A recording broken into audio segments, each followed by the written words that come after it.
kaibigan, ang lumalabas, no? Yan po ang mga kumakalat ngayon sa GC, mga kaibigan, na purposely idadawit ang pangalan ni Speaker Martin Romualdez nang sa ganon ay masira si Speaker Martin sa mga tao, sa Pangulo, at masira ang kanyang reputasyon para siya ay bumaba sa pwesto o para tanggalin siya sa pwesto. Para mailagay yung mga nangangarap na maging speaker, katulad na lang ni Toby Tronco at ng iba pa na nangangarap na maging speaker, pero hindi naman qualified at ayaw naman sa kanila ng mga kongresista. So ito po mga kaibigan, kasama po ito sa kanilang plano sa pagpapabagsak kay Speaker Martin Romualdez para mapaupo si Sara Duterte by December.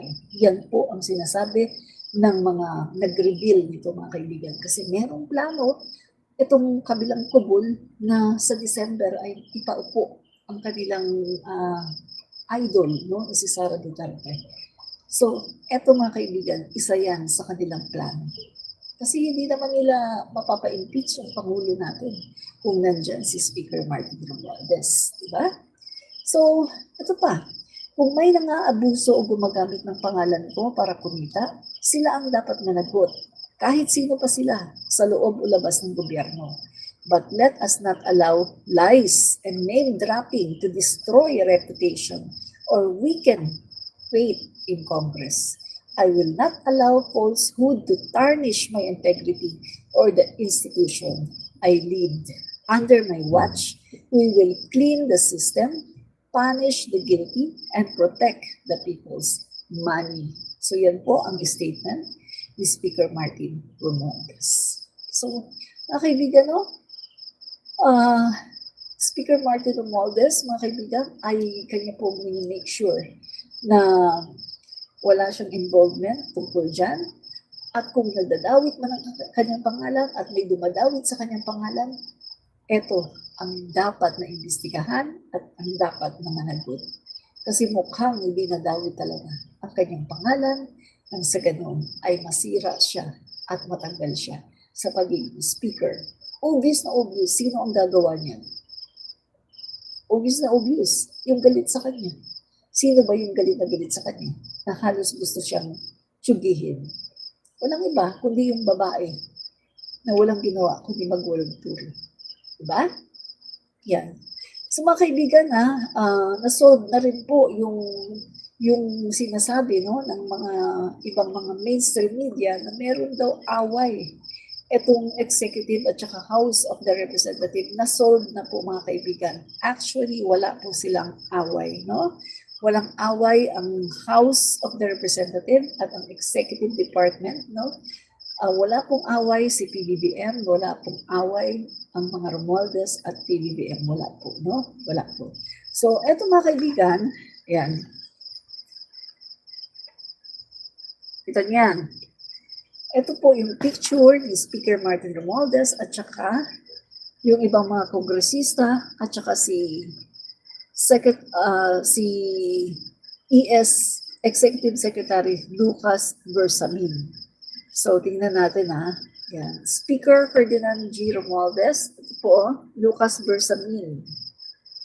Yan. Speaker Ferdinand Martin G. Romualdez extends a warm reception to Executive Secretary Lucas Bersamin during a courtesy call at the Speaker's office in the House of Representatives Monday morning. So pumunta po si Lucas Bersamin sa opisina ni Speaker Martin Romualdez nitong Monday lang, no, umaga. Also in the photo are Majority Leader Ferdinand Alexander Sandro Marcos, Minority Leader Marcelino Nonoy Libanan, Deputy Speaker Christine Singson Mehan, etc. etc. So, mga kaibigan, no, wala pong nangyayari na away si Speaker Martin at saka si Pangulong Marcos. Walang away na nagaganap na katulad ng sinasabi ba, no? So ito po, on behalf of the House of Representatives, I thank President Ferdinand R. Marcos Jr. for his understanding and his call for calm. We also acknowledge the dedicated work of the Cabinet in preparing the National Expenditure Program. If our deliberations have caused any discomfort, We ask for understanding. The House duty is not to cast blame, but to ensure that every peso in the budget is transparent, accountable, and truly for the people. No? So mga kaibigan, in short, wala pong away si Speaker at saka ang Pangulo. Wala silang away. No?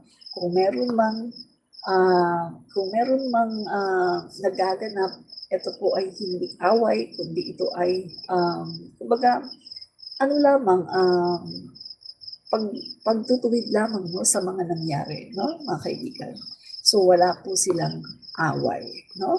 Yan po ang katotohanan at granted na po yung budget ng Office of the President, no?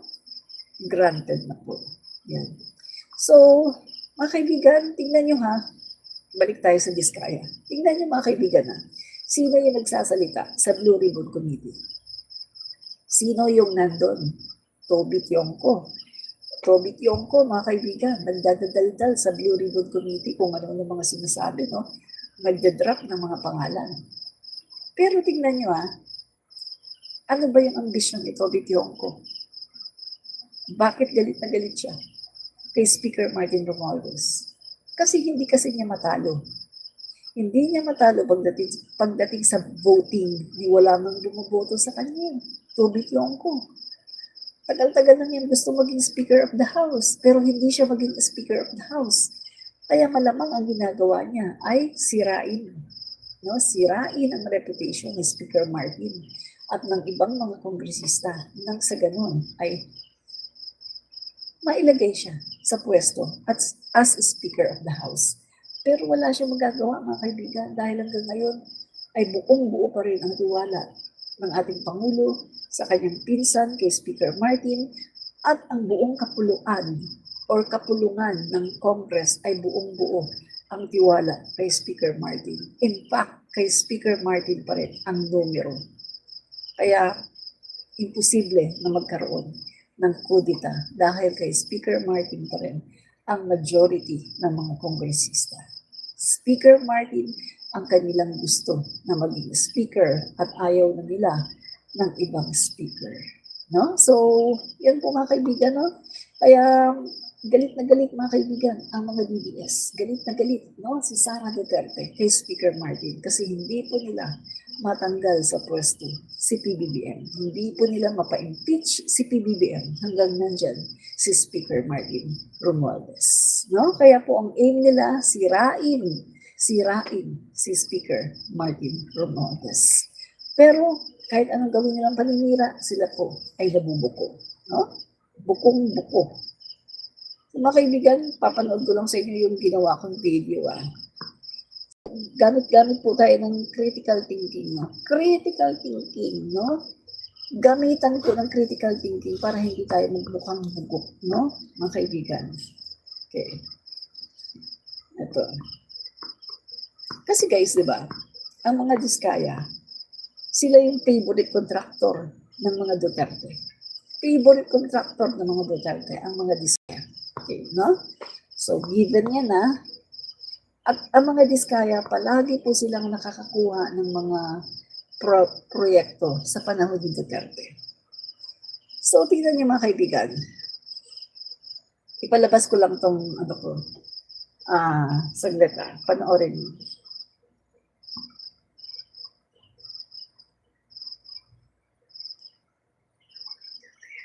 Ibig sabihin, malapit ang critical thinking. 2023 pa lang, sinisiraan na ng mga Duterte si Speaker Martin, tinatawag na magnanakaw. Diba? So yan na. At sinasabihan na ng kung anong-anong aligasyon ng mga pagbibintang kay Speaker Martin. Ngayon, eto si Diskaya ay #1 contractor ng mga Duterte. Ibig sabihin, malapit siya sa mga Duterte. Paborito. Kung ikaw ba naman, si Speaker Martin Romualdez, hihingi ka ba ng cut dyan sa Diskaya? Sino-sino ba? Kani-kaninong proyekto ba yung project ng mga Diskaya? Di ba yan ay proyekto ng iba-ibang mga distrito? Hindi naman kay Speaker Martin yan. How come nahihingi si Speaker Martin ng porsyento sa mga lugar na yan at ipapasabi pa na ay para kay Speaker Samantalang sinisiraan na nga ng mga Duterte si Speaker Martin. Isip-isip Isip-isip kayo. Kung baga, sa madaling salita, kalaban ni Speaker Duterte. Ang kontraktor, paborito ni Duterte. Sinisiraan lagi ng mga Duterte si Speaker. Hindi naman bobo si Speaker para ipapasabi na kailangan bigay kayo ng 30% para yan kay Speaker Martin. Kasi ganito, ganyan. O, pag mapupunta sa amin yan My God, tingnan nyo lang yung logic mga kaibigan. Di ba mas maniniwala pa tayo yung cut o yung kumukota sa mga diskaya ay mas kapanipaniwala pa na baka si Duterte. Kasi siya yung presidente noon. At siya yung paborito, At si Diskaya yung paborito nila na kontraktor. Ito ang posible na nangyayari, Na kaya nila paborito ang mga Diskaya na kontraktor na palagi nilang nabibigyan ng mga kontrata sa gobyerno ay dahil baka naman meron na silang deal na every contract na ibibigay sa mga Diskaya ay may cut palagi si Duterte. Baka naman ganon. Kasi hindi siya nagtutugma Pagkalaban si Speaker Martin Romualdez tapos sa mga Duterte. Pagkatapos hihingi si Speaker Martin Romualdez dun kay Diskaya na kilalang paborito na kontraktor ng mga Duterte. Hindi siya tugma, di ba? Mas tumutugma pa kasi Duterte ay merong regular na cut, regular na nabibigyan ng kontraktor. Di ba?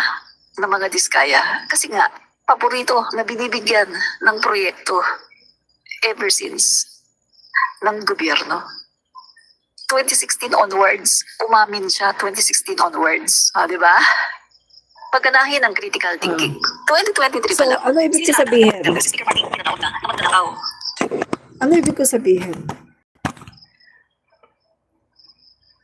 Kung ikaw, si Speaker Martin, bakit ka hihingi ng cut o ng porsyento kay Diskaya?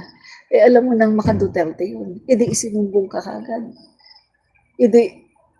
Noon pa lang, wala na, sasabihin ng mga Duterte. O kanyo, itong ginawa ni Martin, humihingi ng cut. Ibig sabihin, mapapatunayan na totoo pala yung sinasabi ng mga Duterte. Makes sense. Kasi ang tagal-tagal na Ang tagal-tagal na. 2023 pa lang sinisiraan na nila si Speaker Martin. Hindi naman sira ulo, hindi naman bugok si Speaker Martin na hihingi ng porsyento doon sa paborito na kontraktor ng mga Diskaya. At isa pa ang nakakapagtaka dito, sabi niya 2016 onwards, pero 2022 lang yung sinasabi niya. Wala man lang siyang binanggit, patungkol sa 2016 na korupsyon na kinonfirma ni Duterte na maraming flood control projects nung panahon niya. Na yun nga, hinahanap nga natin ang 13,914 na flood control projects na sinasabi ng Duterte administration na nagawa natapos noong March 2022. So kasama ba yan sa Ghost Project? Yung 13,914, kasama ba sa Ghost Project yan na sinasabi ni Duterte na marami daw Ghost Project na hindi daw nagdi-deliver, binubulsa lang daw? Wala naman daw talagang proyekto kundi binubulsa lang. Pero bakit si Diskaya? Wala man lang siyang sinasabi about 2016? Diba? So, nag-i-start pa lang magsinungaling, booking na sila.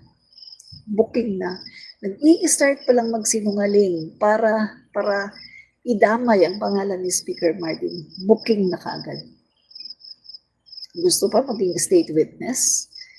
At ang daming kasinungalingan. Pero yung mga 3%, 4% lang daw yung kinikita nila doon. Hello, kitang-kita Ang dami yung luxury cars. Luxury cars lang, 100 daw yun, 100.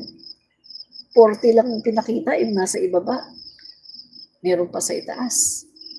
At hindi lang 100 ang kanilang mga car. Luxury car lang yon, yung 100. Diba? So, paano mo i-reconcile yung sinasabi nila na 3%, 4% lang daw yung kanilang kinikita? Kung contractor ka at kikita ka ng 3% lang, hindi ka magkakaroon ng ganun karaming luxury cars na hindi ang halaga